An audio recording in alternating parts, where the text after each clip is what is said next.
This is your ultimate stop for everything sports. The Golden State Media Concepts Sports Podcast. Should I say more? From the NFL, MLB, the NBA to MMA, it's all in here. The Golden State Media Concepts Sports Podcast. Listen now.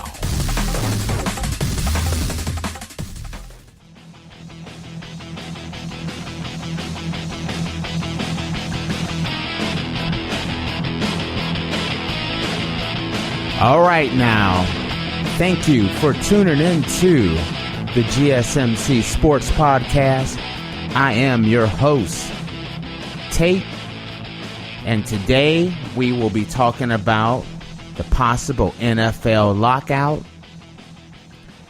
We'll talk a little bit more about the Los Angeles Lakers and why I'm going to tell you why it was the right decision to hire Magic Johnson. And I'm also going to tell you how Magic Johnson did a good job. So you got to stay tuned here to listen to that one. Then we're also going to talk a little bit about Ezekiel Elliott and his situation and the possible investigation that's going to be coming up from him. And we're going to wrap things up with a little bit about the Houston Rockets and the big news that Darryl Morey has talked about, how everyone could be up for a possible trade, including James Harden and Chris Paul. We'll have to definitely dive into that a little bit more. But first, we're going to start out with the big news that NFLPA Executive Director DeMaruice Smith sent an email out to all the players and the players' agents. And he informed them that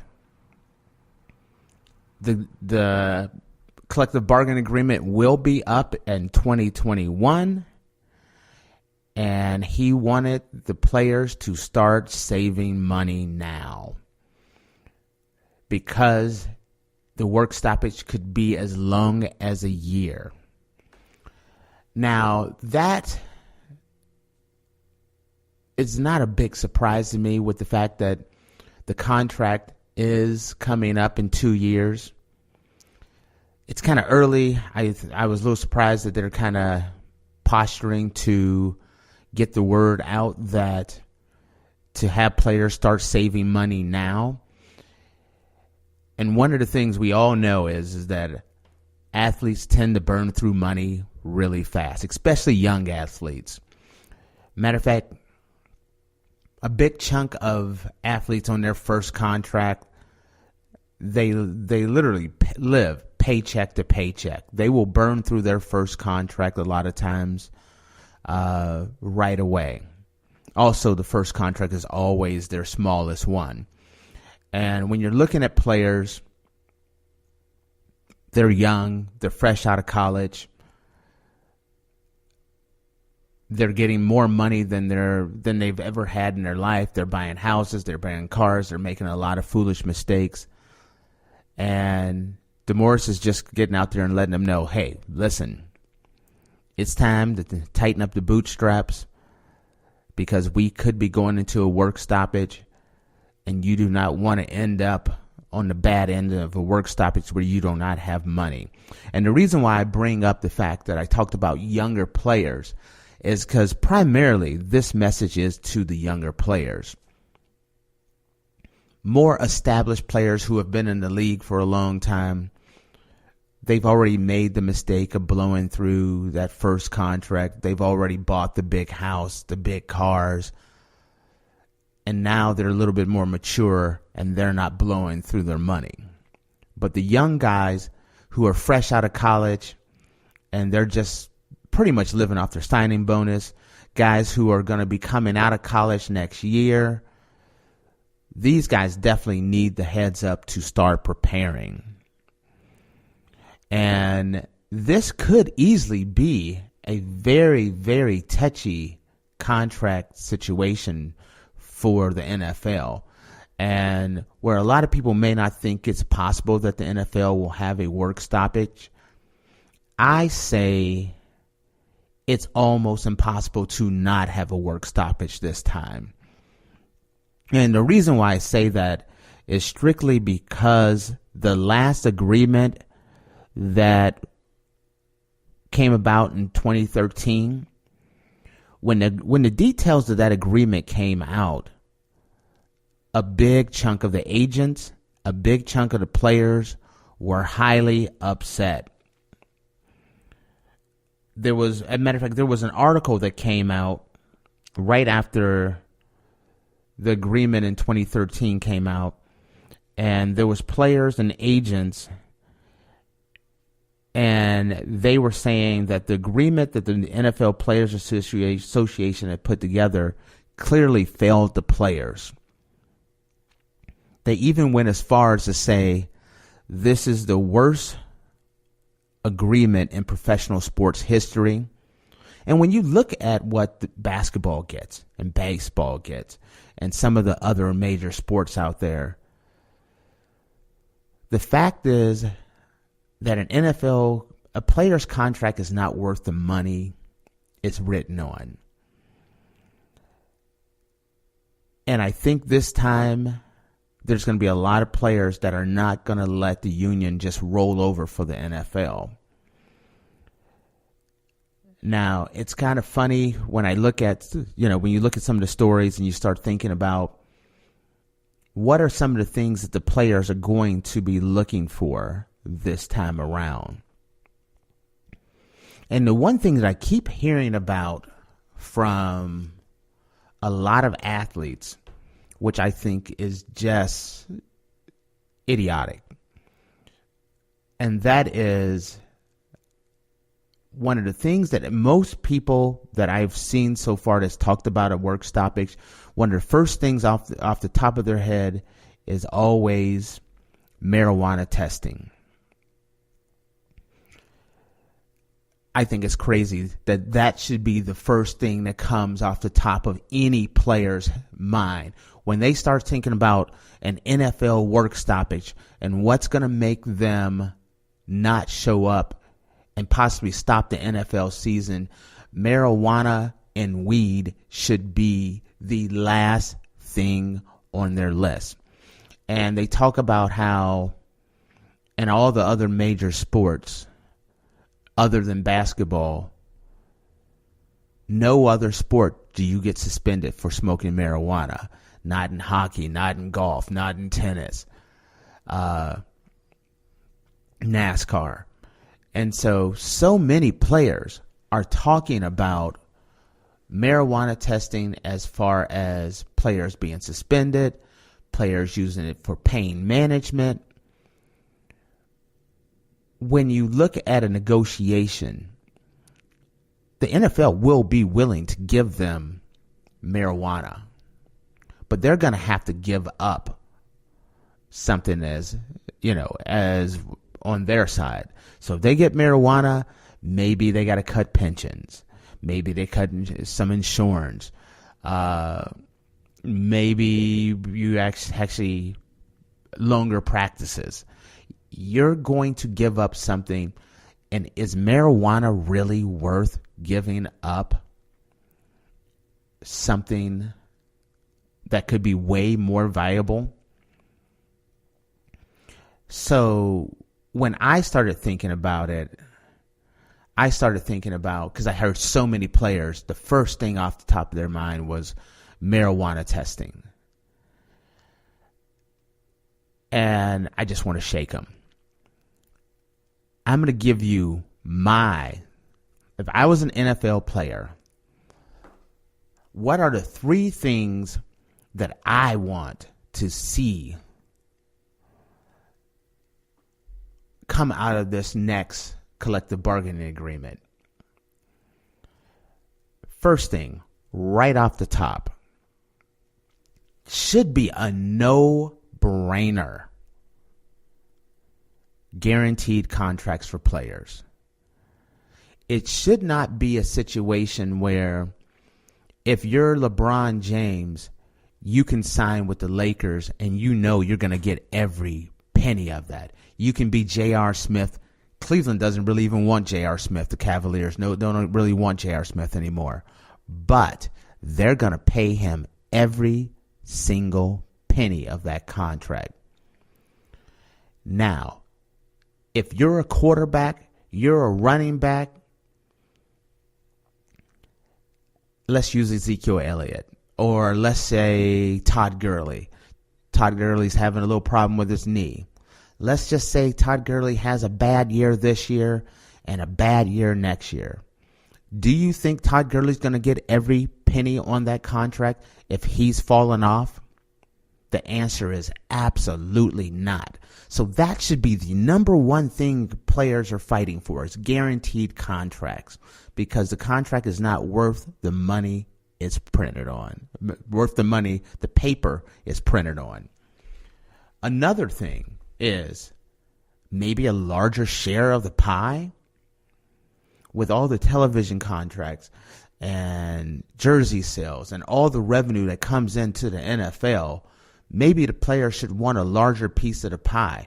Maybe even look at a situation where they expand the NFL roster, or so that more players can make a team, which gives them more job security.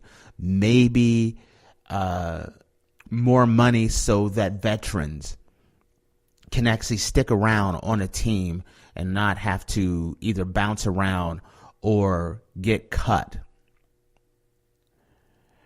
And then my third thing, which a lot of players have actually just forgot about. It seems like, because I have not heard any player since this whole thing about the possible work stoppage and saving your money, not one player has brought this up, which last year, year before that, has been maybe the biggest thorn in players' side, but no one's talking about it now. And that is Roger Goodell's power to just hand out punishment. What happened to the players wanting to have an independent arbitrator pass down decisions on should a player be suspended or should not be suspended? These are the three things that I think players should be fighting about. It shouldn't be the right to smoke weed or not to smoke weed. If that's what the players want, fine, but that should not be top of mind. That should not be the very first thing that a player is thinking about, is the right to smoke weed, when there are literally tens of millions, hundreds of millions of dollars at stake. Marijuana should be very far, way down on the list of things that players should be fighting for. Now, I'm going to take a break, but when I come back, I'm going to tell you why hiring Magic Johnson was the right decision. On top of all the drama that's going on, I'm going to tell you why Magic Johnson did a fantastic job. Stay tuned. We'll be right back after this quick message. Are you looking for the very best NFL and college football podcast? Then check out the GSMC Football Podcast. Get the latest football news both on and off the field. From the NFL Draft to trades to the rumor mill to the NFL Combines, they got you covered. That's GSMCpodcast.com/football-podcast. Get updates on college rivalries, game day insights, and much, much more. It's football talk the way you want it. This show eats, sleeps, and breathes football. Don't forget to like them on Facebook and follow them on Twitter. Visit GSMCpodcast.com for more info.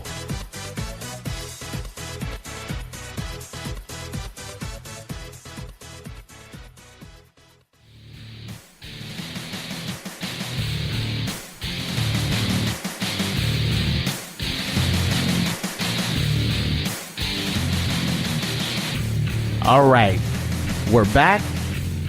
And in the first segment, We talked about the fact that NFL players, executive director, the union, NFLPA executive director DeMaruice Smith sent out an email letting players know that the collective bargaining agreement would be up in 2021, and that players should right now start saving money because there could be a work stoppage. It could be a lengthy work stoppage, and when you say lengthy, it could be as long as a year. I gave you my 3 things on if as far as the Players Association goes, what I think they should be focusing on, and not so much marijuana. My 3 things I said was guaranteed contracts, a larger percentage of the money, and less power for Roger Goodell. So, just wanted to recap there. Now, I'm going to tell you why I think Magic Johnson has done a great job.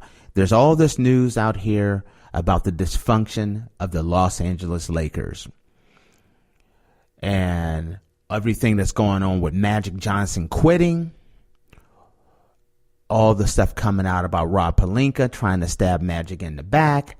All the stories about Rob Pelinka and how other agents don't like him, how other owners don't like him, they don't trust him, and how they've actually come out and just blatantly said, Rob Pelinka's a liar. The trouble with Luke Walton, about Jeannie Buss, and all the people that she has in her ear, as far as Phil Jackson, Kurt Rambis, Linda Rambis. So all these things are going around, and I'm telling you, when I step back, and at first I'm thinking like, man, the Lakers are crazy. I mean, the situation with the Lakers, they have just cuckoo. They've lost it. They're a mom and pop organization.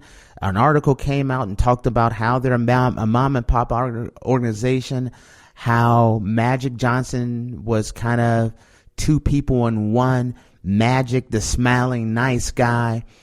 Irving, the ruthless executive. How Rob Pelinka's the big liar. And I started thinking about this. And at first I started thinking about the fact that Magic is an executive. And there's a lot of people that's used to seeing Magic as the friend, the nice face that comes through and shakes hands, kiss babies, whatever he does. The whole Magic Johnson aura. But when Magic is your boss, he has to make tough decisions such as, hey, you didn't do your job right. I got to fire you. That can change your opinion of a guy. But it doesn't change the fact that when I stepped back and I started thinking about the Lakers, and I'm like, oh my God, Magic did a good job. And here is my reasoning why.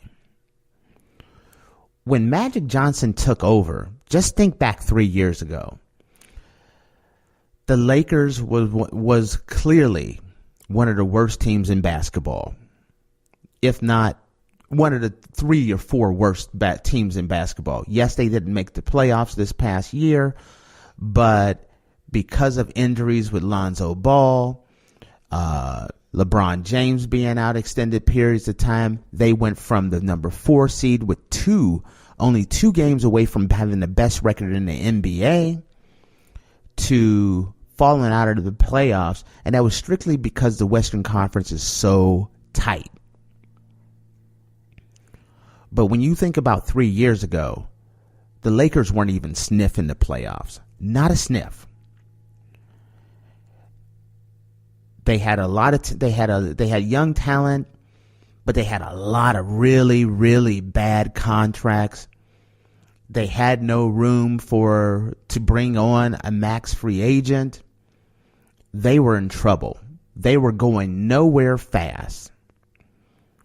Magic comes to the Lakers. They give him the job.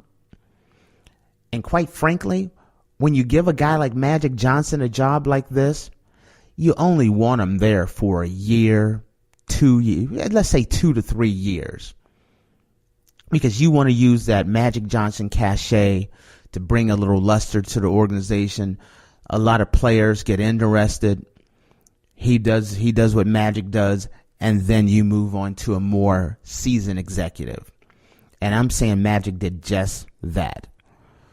The first thing he did, and this was last year, when the Lakers were salary cap strapped, he cleaned up all of those bad contracts. And yes, he had to give away a lot of players. He had to give away guys like Larry Nance and guys like that. Yes, they had to do that. But one of the things that Magic was able to do was he was able to clear space so that they now have the ability to get 2 max free agents. That was the first thing Magic did. And that is no small feat.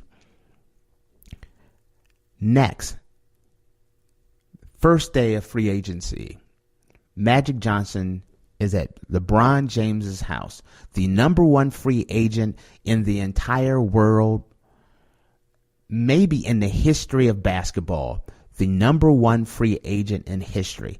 Magic Johnson landed him. He got LeBron James, who had come off of finals appearance after finals appearance after finals appearance, arguably the greatest player in the history of basketball. Some people say it's Magic. Some people say it's Kobe. Some people say it's Kareem. But he is arguably one of the greatest, let's say, 5 greatest players in the history of basketball. Magic Johnson was able to land him after going to the finals and bring him from his hometown of Cleveland, where he was supposed to finish his career up. Magic was able to convince him to come to Los Angeles and become a Laker and put on the purple and gold. That is no small feat. There's about 28 other teams out there, 29 other teams out there that would have done everything under the sun to get LeBron James to come to their organization. But Magic Johnson is the one that got LeBron to come to the Lakers. So when you start thinking about that, then you start looking at the team, and they have a group of young, they're developing players, but they have a group of very young players, very young, talented players who either, number one, if the Lakers cannot get that extra max free agent, they have a group of young players that they can really build upon and build them through development, or they can take a Hart, a Kuzman, a Lonzo Ball, Ingram, and package them up to trade for an Anthony Davis or to trade for someone else. But what Magic has done is put them in a really good place. So either they can trade for a guy, or they have the room for a max player to come aboard.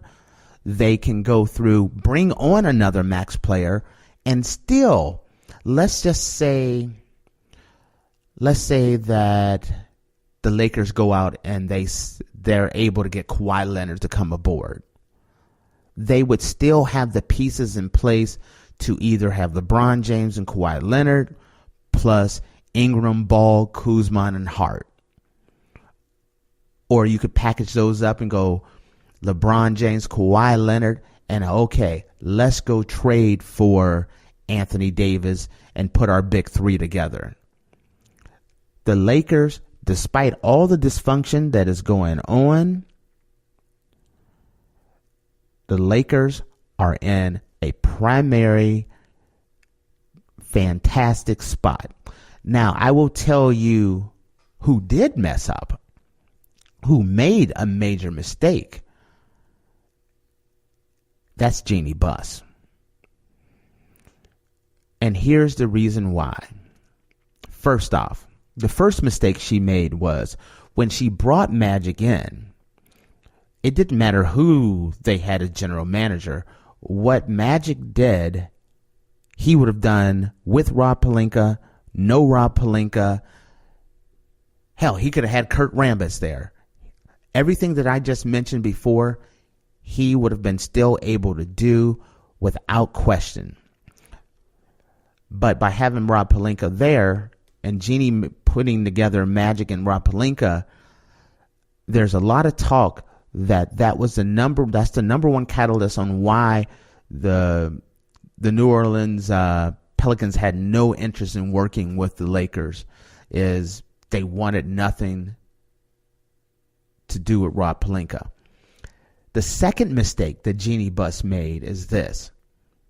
When Magic at the end of this season, he sits there and he says, I'm going to step down. And that was a big shocker, yes. But this was a great opportunity. The Lakers' job, it has the biggest cachet of any job in the NBA. Make no mistake about it. It's one of the best jobs, most desirable jobs in all of sports. But, yes, he left. But you had great young free agents, great pieces that you could trade for. You had an open max spot, and you have LeBron James. The biggest mistake she made was this. It's time to clean house. Magic's gone. I'm going to get rid of Pelinka. I'm going to get rid of Luke Walton, and I'm going to go out and get me a Pat Riley, a Jerry West, whomever. Go out and get you a top flight guy to replace Magic Johnson, and then have him clean house and put in a solid organization. You already have the pieces. You can trade, you cannot trade, but you can put together an organization that is very friendly toward the New Orleans Pelicans or whomever you want to trade with, or guys who have that relationship. You do that. You put in a guy that has a good relationship with the Pelicans or with some of the other teams, and now those trade pieces of Ball, Ingram, Hart, Kuzma, they either can be traded away. It makes it a lot more attractive for other free agents, such as a Kawhi Leonard, a Jimmy Butler, some of the other top free agents. So that is the reason why I say Magic did not fail the Lakers. The Lakers failed before Magic got there by getting Rob Pelinka, and they failed afterwards by not cleaning house. When we come back, we're going to talk a little bit about the Ezekiel Elliott situation. Stay tuned, and we'll be right back. Check out the show that's built on the MMA, from the UFC to extreme cage fighting. They got the fights covered. Check out the GSMC MMA podcast. Get the latest news on past or upcoming fights. Join us as we talk to and about some of the biggest names in the MMA, past, present, and future. When it's the fight game, there's just one show to check out. GSMCpodcast.com/MMA-podcast. Don't forget to like them on Facebook and follow them on Twitter. Visit GSMCpodcast.com for more info.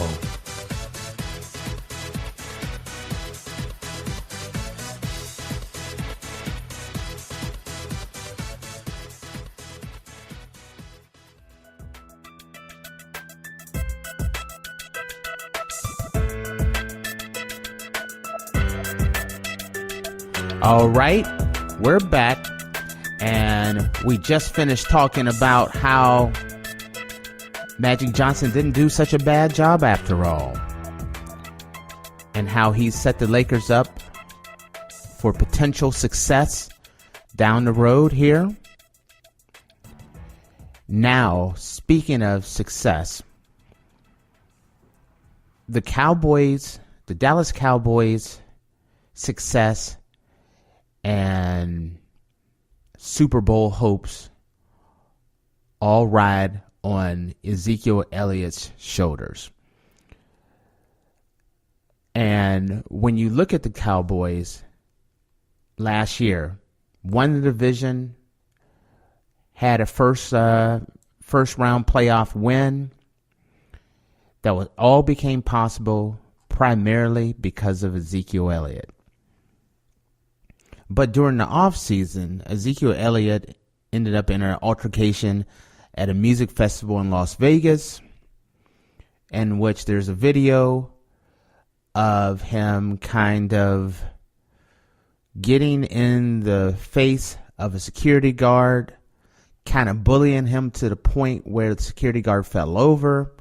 The video was on TMZ,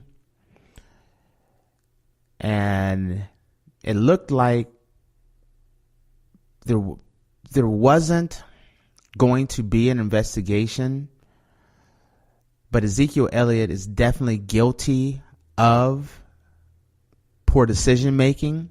He needs to stay away from bad situations, which is going to affect his NFL career.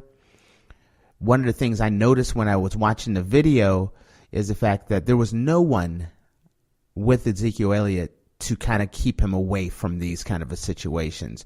Someone that can kind of pull him away and say, hey, listen, people are filming you. Hey, listen, you've already been suspended once. You don't want to get suspended again. So you look around, you have this video comes out, and now it looks like the NFL, there was a report that it looks like the NFL is actually going to investigate the incident at the music festival in Las Vegas. And this could be bad for the Cowboys and Ezekiel Elliott.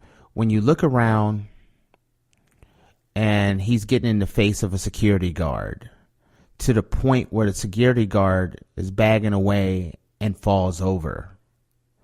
Now, Ezekiel Elliott wasn't arrested and he wasn't charged.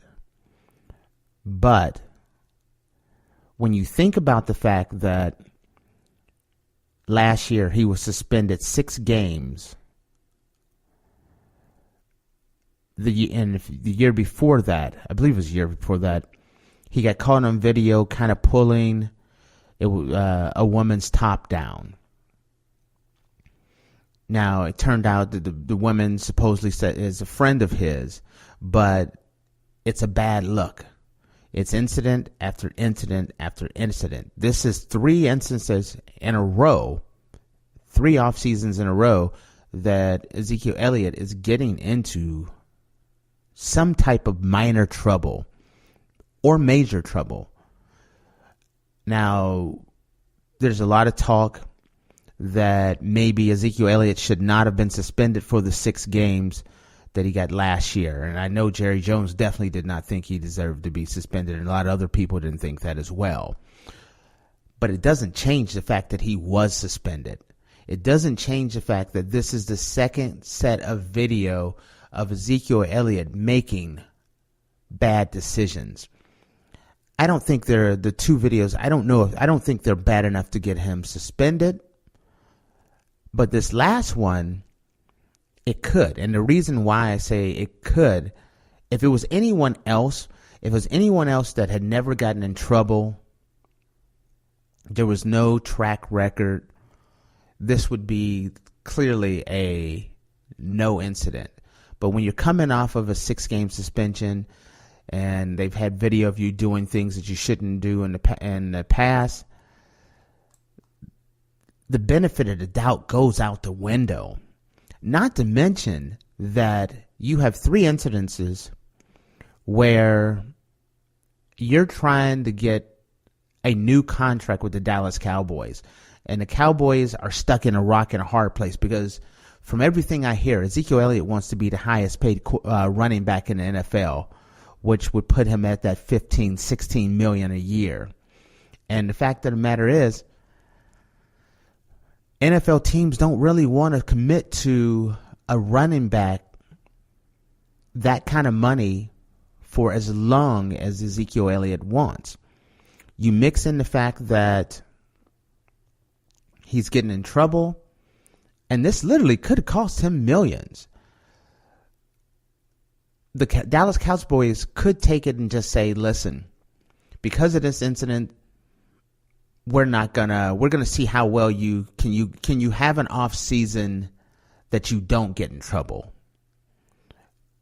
We're gonna give that fifth year option. We're gonna pick up the team option. Then after that, they have the option of franchise tagging him. So you could look at a situation where we're in the first segment, we were talking about the fact that there could be a strike coming in 2 years, and you look at the fact that the Cowboys have a team option to pick up and a franchise tag to give. You could literally have a situation with an extended strike or work stoppage, that this could be the beginning of the end of Ezekiel Elliott's time in Dallas, just because he can't make smart decisions. And if you watch that video, there was many opportunities that he could have avoided this. He did not have to keep pressing the security guard. And I get it. A security guard is not a police officer, but he has a job function as a position of authority, as someone who is keeping people safe, keeping the peace. And if you're there to the point where you're in someone's face to the point where they're falling over, where the police has to come and get involved, where the police have to make a decision, should we charge him, should we not? No, we're not gonna file charges against him. That is a bad situation for a guy who has had a couple of other incidences here and wants to become the highest paid running back in the NFL on the most visible team in the NFL, the Dallas Cowboys. When you're the running back, the star running back of the Dallas Cowboys, when you're talking Tony Dorsett, Emmitt Smith, you have to keep a clean persona about yourself. And Ezekiel Elliott on the offseason, even though he doesn't do anything really that bad, he's just guilty of making unwise decisions, and it could end up costing him. We're going to take a quick break. This has been our last break of this show.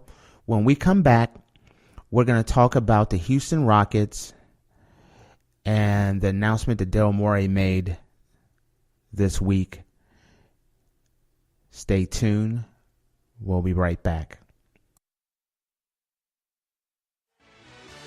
Are you looking for help for your fantasy football team? Check out the GSMC Fantasy Football Podcast. Get today's best advice on who to start, who to sit, even who you should draft. From sleeper picks to red-hot lineups, they got it all covered for you. That's GSMCpodcast.com/fantasy-football-podcast. We'll cover traditional leagues, dynasty, PPR, even IDP leagues. When you need fantasy help, there's just one show to hit up. Don't forget to like them on Facebook and follow them on Twitter. Visit GSMCpodcast.com for more info.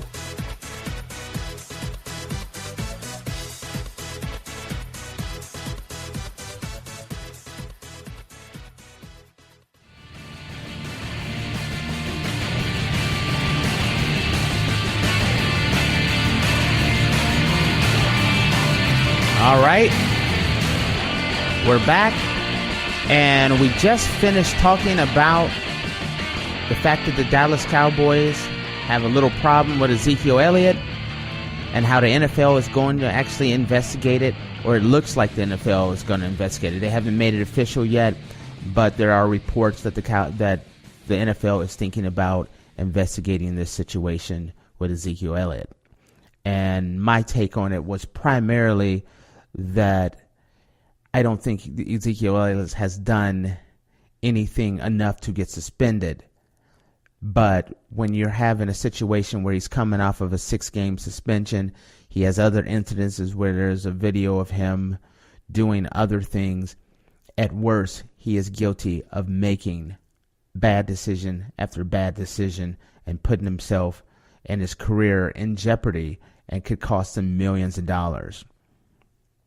Now, speaking of costing themselves, the Houston Rockets did not make it to the NBA Finals. They were hell-bent on being the team that knocked off the Golden State Warriors. And quite honestly, they just fell flat. No Kevin Durant, no DeMarcus Cousins, no problem. And because of this, Darryl Morey of the Houston Rockets made a statement today that all players, all draft picks are available to be traded this offseason. That was a shocker. They did not even rule out James Harden as off limits. He did say that it would be hard to imagine James Harden getting traded, but he stopped short of saying James Harden is not available for trade. He brought up the fact, that even CP3, Chris Paul, is up for trade. And, I was kind of shocked because there's a number of players. I mean, the Houston Rockets is a pretty solid team. But the core pieces that they're putting out there is Chris Paul, Clint Capella, PJ Tucker, James Harden. They are dangling them out there. And if someone wants to go out and give them a piece that will get them a new team, they're open for it. But when you look at them at the Houston Rockets, I know that the Rockets won a championship and they want one bad. But I personally think this is the wrong way to go. Not a smart decision. First off, you're threatening, you have James Harden and Chris Paul. For the next 3 years, your entire salary cap, 70% of that goes to those two players. Next year, 70% of their entire salary cap, $76.7 million, goes to two players, James Harden and Chris Paul. 2020 or 2021, 71% at $82.6 million. 71% of your salary goes to those two players. And then 2022, 73%. It's not going down. The percentage of the salary cap is going up, $88.5 million. And when you look around and you look at the way Chris Paul performed in the playoffs, way he played this season, the injuries, the fact that he wasn't available last year in the playoffs, Chris Paul makes too much money and you're not going to get anything for him. He is not tradable. You could trade him, but you're not going to get anything of value. You're going to trade, if someone's going to trade for Chris Paul to take on that massive of a contract, they're going to offer a group of expiring contracts for Chris Paul. Now, and if that's what they're looking for, because right now when you look at Houston, all their core players are all under contract. They have no draft picks. And they're over the salary cap. So there's no sign and trade options. The team they have is the team they have. And if you're looking at maybe trading Clint Capella and PJ Tucker, but those are key pieces to this team. it's not a smart decision. And this is the reason why. They have been literally an eyelash from beating Golden State. They are so close to Golden State. Last year, if Chris Paul doesn't get injured, I say they win. They knock off Golden State.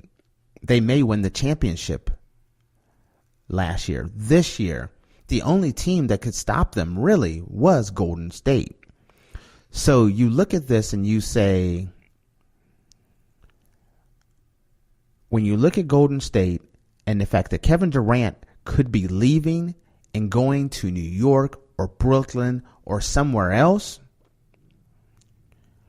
to make this harsh of a statement and put this kind of notice out there, we've seen what happened to New Orleans and the Lakers when trade talks and things started going on. It disrupted the entire team.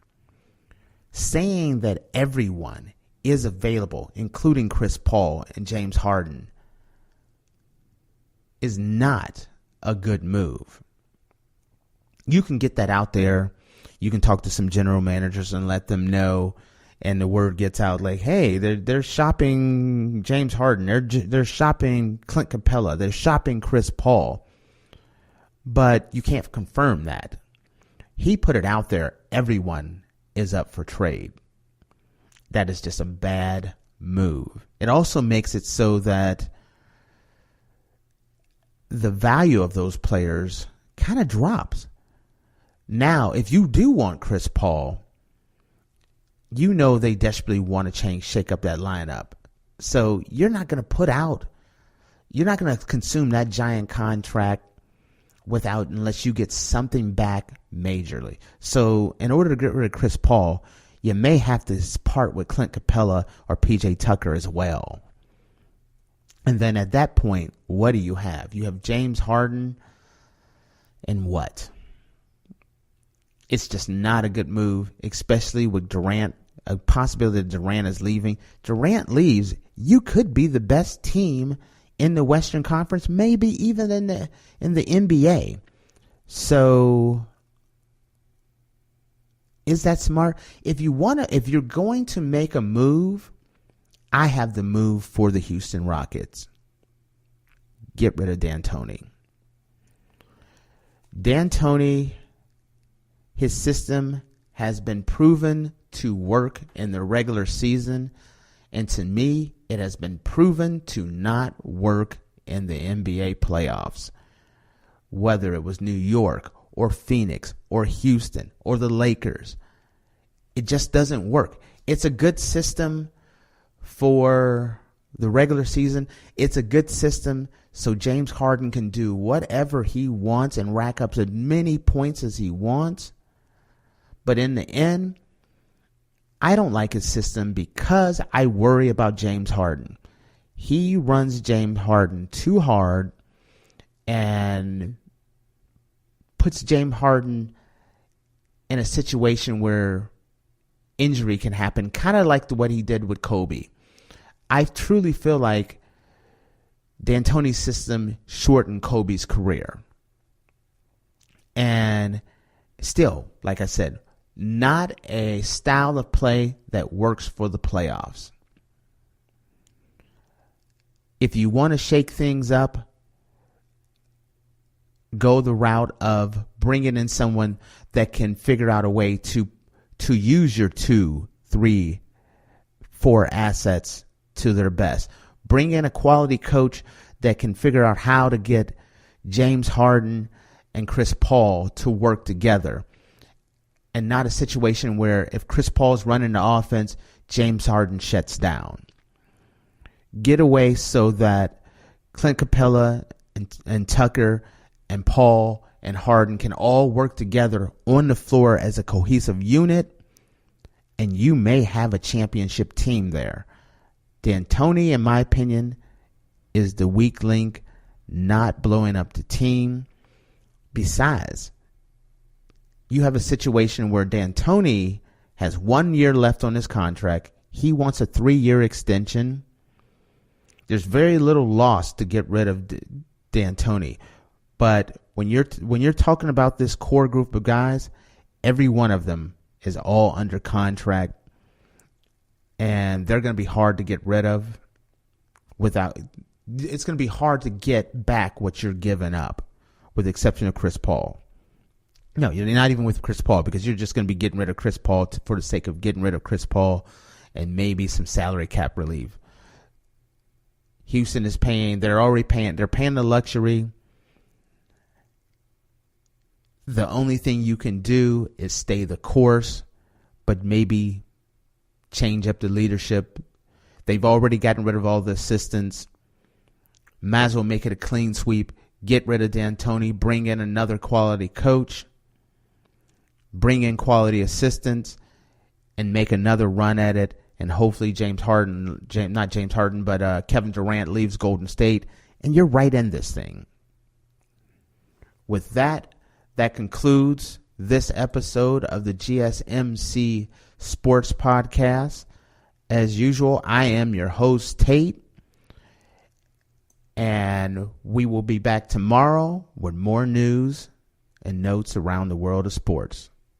To all, have a good night. You've been listening to the Golden State Media Concepts Sports Podcast, part of the Golden State Media Concepts Podcast Network. You can find this show and others like it at www.gsmcpodcast.com. Download our podcast on iTunes, Stitcher, SoundCloud, and Google Play. Just type in GSMC to find all the shows from the Golden State Media Concepts Podcast Network. From movies to music, from sports to entertainment, and even weird news. You can also follow us on Twitter and on Facebook. Thank you, and we hope you have enjoyed today's program.